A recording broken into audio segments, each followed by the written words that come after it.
Chapter 4. The Word in Relationships and Family.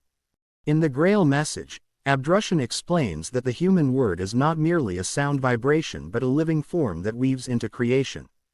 Every spoken word builds bridges or erects barriers, it nurtures or wounds. Nowhere is this more evident than in the intimate sphere of relationships and family, where words become daily seeds sown into the soil of trust, love, and mutual growth. The power to build or destroy. Marriage, friendship, and family life thrive or crumble not primarily through external circumstances but through the words exchanged within them. Words of encouragement, appreciation, and tenderness awaken strength and loyalty, while words of contempt, criticism, or neglect erode the foundation of trust. Modern research confirms this ancient truth. Psychologist John Gottman, after decades of studying married couples, concluded that relationships succeed when positive words significantly outnumber negative ones.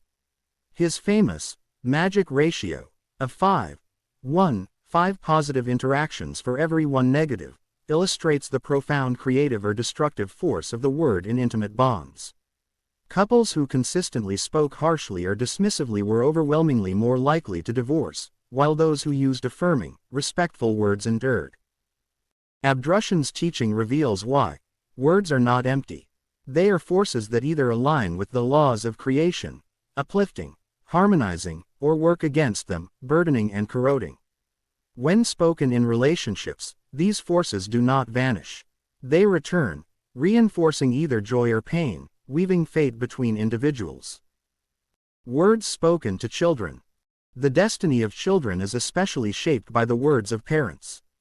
Neuroscientific studies show that early exposure to language affects not only vocabulary but also emotional development and even brain architecture. A landmark 1995 study by Hart and Risley demonstrated that children in word-rich environments developed stronger cognitive skills and confidence than those exposed to constant silence or negativity. More recent studies confirm that the tone of words matters as much as the content. Children who regularly hear affirming, supportive words develop resilience and empathy, while those exposed to constant criticism or harshness are more prone to anxiety, aggression, and low self-worth. Abdrushan's insight explains this.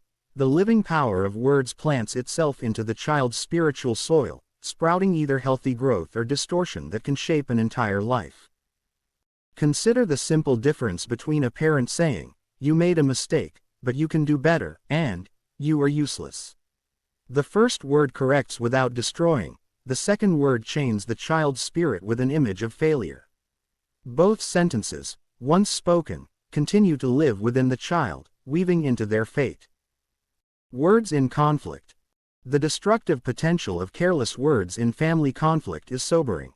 Divorce court testimonies repeatedly show that verbal abuse, though leaving no visible scars, often causes deeper and longer-lasting wounds than physical violence. A 2014 study in the Journal of Interpersonal Violence confirmed that verbal aggression in families leads to trauma symptoms similar to those from physical abuse. Yet the opposite is also true. Words of reconciliation can restore. Couples who learn to express apology sincerely, to name hurts truthfully, and to affirm love consistently often recover from even serious crises. In this, the spiritual law of sowing and reaping is visible. Words of bitterness reap estrangement, while words of truth and goodwill sow healing. Generational patterns of speech. Abdrushan shows that what a person sends out in words weaves into currents that not only return but also connect with similar currents.